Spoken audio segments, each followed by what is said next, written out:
I'm standing in my grandmother's kitchen in Portland, watching the rain streak down the window, and I can still remember the exact words my mother said to me when I was 17.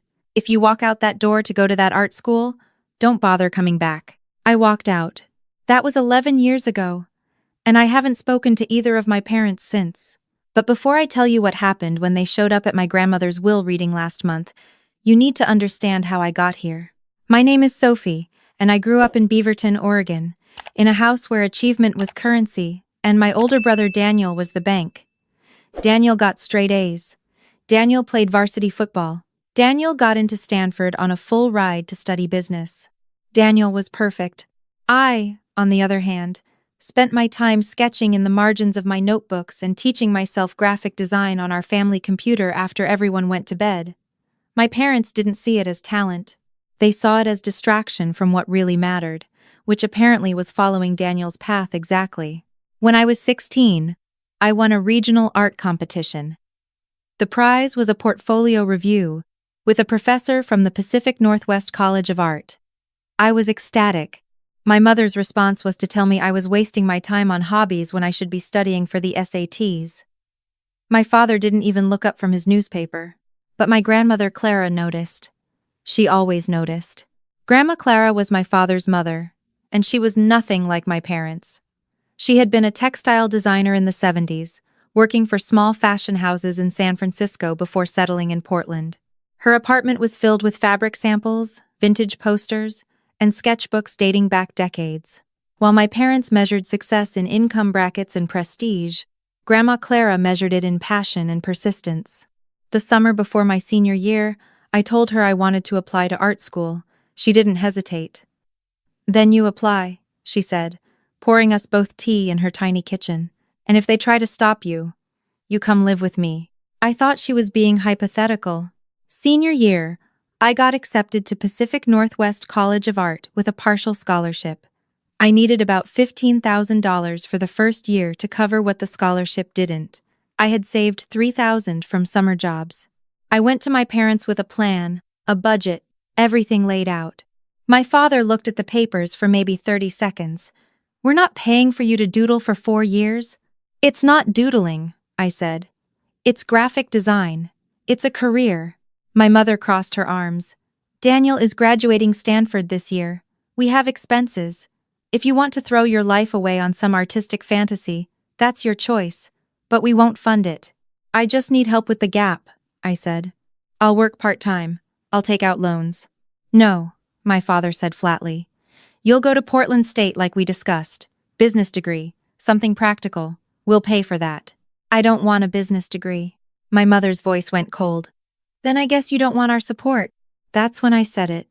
The thing I'd been holding back for years. "You know what? I don't think I've ever had your support. Not the way Daniel has." The fight escalated. Words were said that couldn't be taken back. My father stood up, his face red. "If you're so determined to make terrible decisions, then make them somewhere else.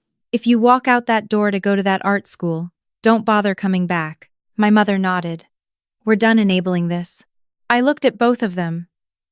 These people who were supposed to love me unconditionally, and I realized they never really had. Not the real me. So I walked out. I called Grandma Clara from a coffee shop, crying so hard I could barely speak. She told me to meet her at her apartment. When I got there, she had already made up the guest room. "How long can I stay?" I asked. "As long as you need," she said. "This is your home now." The next morning, my father called her. I could hear his voice through the phone, angry and loud. Grandma Clara listened for about 10 seconds, then said, "Robert, I raised you better than this," and hung up. We went to the bank that afternoon. Grandma Clara had been quietly saving for years. She pulled out $15,000 and handed me a check. "This is an investment," she said. "Not in art school. In you." I tried to argue, to tell her it was too much, but she wouldn't hear it. "Sophie, I have more than enough, and I'd rather spend it on something that matters than leave it sitting in an account. This matters." I moved into her guest room. It was small, barely big enough for a twin bed and a desk, but it was mine. Every morning, Grandma Clara made coffee, and we'd sit on her little balcony watching the city wake up. She'd tell me stories about her design days, the mistakes she made, the risks that paid off. She taught me that creativity wasn't a hobby, it was a way of seeing the world. I started at Pacific Northwest College of Art in the fall of 2013. I worked 25 hours a week at a bookstore to cover my expenses and took out small loans for what I couldn't manage. Grandma Clara never asked for the money back. When I tried to bring it up, she'd wave me off. "Invest in yourself first," she'd say. "Everything else follows." My parents didn't call. Not once. Daniel reached out exactly twice. Once to tell me I was being selfish and hurting Mom and Dad. Once, a year later, to invite me to his wedding. I didn't go. Grandma Clara went to every single one of my student exhibitions. She was there when I graduated in 2017, sitting in the front row, holding a bouquet of flowers. My parents' seats were empty. After graduation, I freelanced for a year, building a portfolio. Then I got hired by a small design agency in downtown Portland. The work was good, but I wanted something more. In 2019, I quit and started my own studio with 2 friends from college. We called it Spruce Creative, named after Oregon's state tree. We specialized in branding for small businesses and nonprofits. The work was meaningful. The clients were people we believed in, and slowly, we built a reputation. By 2023, we had 12 employees and a waiting list. Grandma Clara came to our studio opening. She walked around, looking at all the work on the walls, and when she hugged me, she whispered, "I always knew you'd do something beautiful." Last year, we landed our biggest client yet. A campaign for a national sustainable fashion brand. The project was worth $200,000. When we finished, the client featured us in Forbes's 30 Under 30 list. Not me specifically, but Spruce Creative as a whole. Grandma Clara kept the magazine article on her fridge. She called me every Sunday. We'd talk about work, about life, about everything and nothing. She told me she was proud of me at least once every conversation, like she was making up for all the times my parents hadn't. Then, in October of last year, she had a stroke. I got the call from her neighbor. I drove to the hospital going 20 miles over the limit. When I got there, she was conscious, but weak. The doctors said she'd need intensive care, then likely a facility. "No facilities," she said, her voice slurred but firm. "I want to go home." So I brought her home. I took leave from work and moved back into her apartment. I hired nurses, bought equipment, rearranged furniture. For 3 months, I took care of her the way she had taken care of me. She died on January 8th of this year. Peacefully. In her sleep, the way everyone hopes to go. I was devastated. She wasn't just my grandmother. She was my mother in every way that mattered. The funeral was small. A few of her old friends from the design community, some neighbors, my team from Spruce Creative. I gave the eulogy. My voice cracked halfway through, but I finished it. My parents didn't come. Daniel didn't come. I hadn't expected them to, but some small, stupid part of me had hoped. 2 weeks later, I got a call from Margaret Finch, the attorney handling Grandma Clara's estate. She asked me to come to her office in downtown Portland for the will reading. "Who else will be there?" I asked. There was a pause. "Your parents and your brother have been notified." My stomach dropped. "They're coming?" "They've confirmed they'll attend," Margaret said carefully. I almost didn't go. I sat in my car outside the law office for 15 minutes, trying to calm my racing heart. But this was for Grandma Clara. I owed her this. The office was on the 14th floor of a building overlooking the Willamette River. The receptionist led me to a conference room with a long table and floor-to-ceiling windows. Margaret was already there, a woman in her 60s with kind eyes and perfect posture. "Sophie," she said, shaking my hand. "Thank you for coming. Please, have a seat." I sat down at the table. My hands were shaking. 10 minutes later, they walked in. My father looked older, grayer at the temples. My mother's hair was shorter, styled differently. Daniel was in a suit that probably cost more than my rent. They stopped when they saw me. "Sophie," my mother said, her voice neutral. "Mom, Dad, Daniel." The air in the room felt thick. We hadn't been in the same space in 11 years. Margaret cleared her throat. "Please, everyone take a seat. We have a lot to cover. My parents sat across from me. Daniel sat next to them. No one spoke. Margaret opened a folder. Clara Henderson's will is straightforward, but there are several specific bequests I need to read. She looked at each of us. First, I want to say that Mrs. Henderson was very clear about her wishes.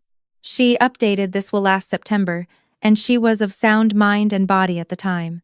My mother shifted in her seat. Margaret began reading. To my son, Robert, and his wife, Patricia, I leave my collection of family photographs and my mother's jewelry, as these are heirlooms that should stay in the family line. My mother's face flickered with something. Disappointment, maybe. To my grandson, Daniel, I leave $10,000 and my best wishes for his future. Daniel nodded, like this was expected. Margaret continued. The remainder of my estate, including my apartment, my savings, my investment accounts, and all other assets, I leave to my granddaughter, Sophie Henderson, who has been more of a daughter to me than I ever dared hope for. The silence was deafening. My father spoke first. What do you mean, remainder? Margaret looked at him calmly.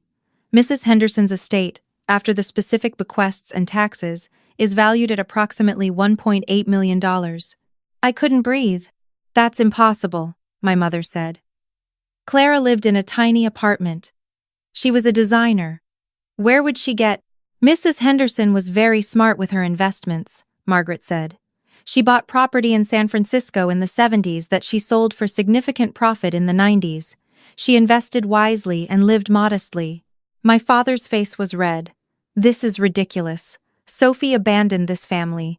Daniel is the oldest grandson. I'm her son. Mr. Henderson, Margaret said firmly. Your mother was very clear. She left detailed notes explaining her reasoning, which I can share if you'd like. Yes, my mother snapped. I'd like. Margaret pulled out a letter.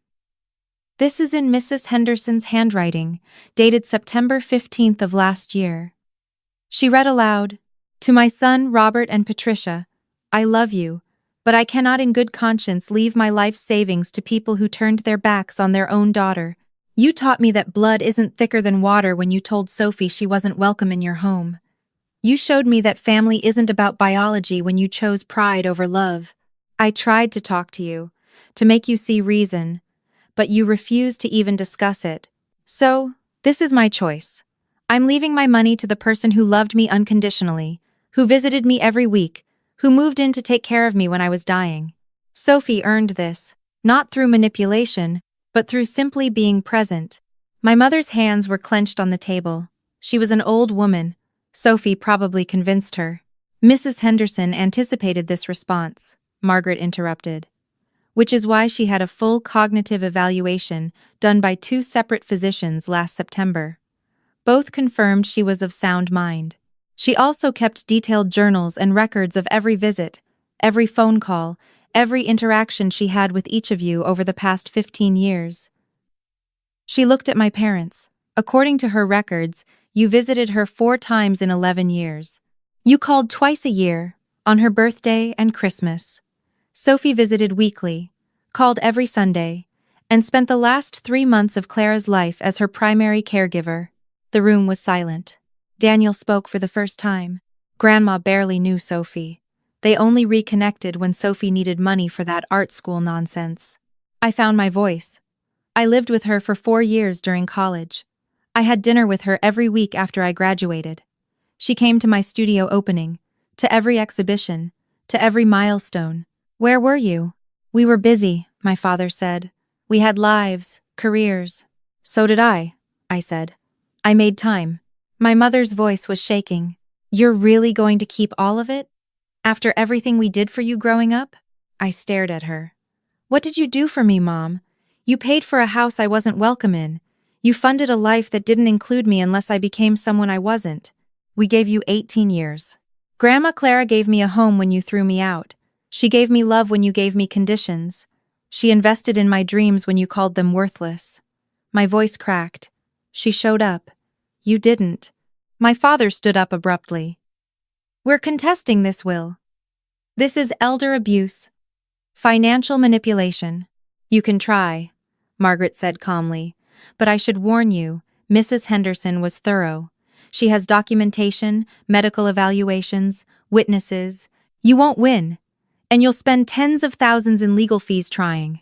My mother looked at me, and for the first time, I saw something that might have been regret, or maybe just anger that I'd won. "Sophie, please, can we talk about this? You're our daughter." "No," I said quietly. "You made it very clear 11 years ago that I stopped being your daughter when I chose my own path. Grandma Clara became my family, and I'm honoring her wishes." "We made mistakes," my father said, and he actually sounded sincere.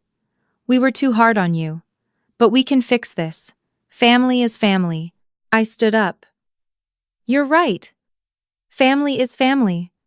That's why I'm respecting what my grandmother wanted. She was my family. You were just related to me." I turned to Margaret. "What do I need to do next?" She handed me a folder. "I'll be in touch about the paperwork. For now, you can take your time processing everything." I walked out of that conference room without looking back. Over the next month, my parents tried everything. Phone calls I didn't answer, emails I deleted. Daniel showed up at my studio once, but I had him escorted out. They even hired a lawyer, exactly like Margaret predicted. Their lawyer reviewed the case and told them they were wasting their money. They dropped it after 2 weeks. The estate settled in April, $1.8 million minus taxes, and Grandma Clara's apartment, which was in a building she'd bought into in the 80s and was now worth $400,000. I sold the apartment. I couldn't live there without her. The memories were too heavy. With the money, I did 3 things. First, I paid off every single debt I had. Student loans, business loans, everything. Second, I invested $1 million in Spruce Creative. We expanded, hired more people, took on the projects we'd always wanted to do but couldn't afford. We launched a foundation that gives scholarships to art students from low-income families. We fund 20 students a year, covering their full tuition. The scholarship is called the Clara Henderson Award for Creative Courage. Third, I bought a house. Nothing huge, just a small craftsman bungalow in Selwood with a backyard and a studio space. I hung Grandma Clara's textile samples on the walls and put her sketchbooks on a shelf in my office. Last month, I got a letter from my mother. A real letter. Handwritten. 6 pages long. She apologized. She said they'd been wrong, that they'd let their own insecurities and expectations cloud their judgment. She said they were proud of what I'd built, even if they'd never said it. She said they wanted to be part of my life again, if I'd let them. She ended the letter with, "We don't want your money. We just want our daughter back." I read it 3 times. I cried twice. Then I wrote back.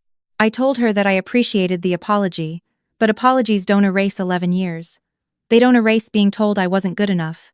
They don't erase being thrown out of my own home. I told her that Grandma Clara had been my mother in every way that mattered, and she was gone now, and I had to figure out how to live with that. But I also told her this. I didn't hate them. I wasn't angry anymore. I had built a life I loved, surrounded by people who loved me back.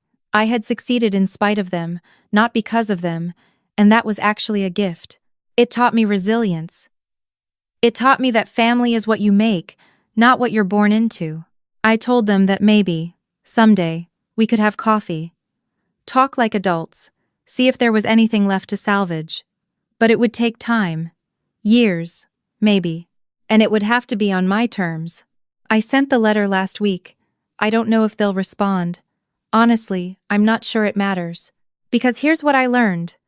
You can't force people to love you the way you need to be loved. You can't change people who don't want to change.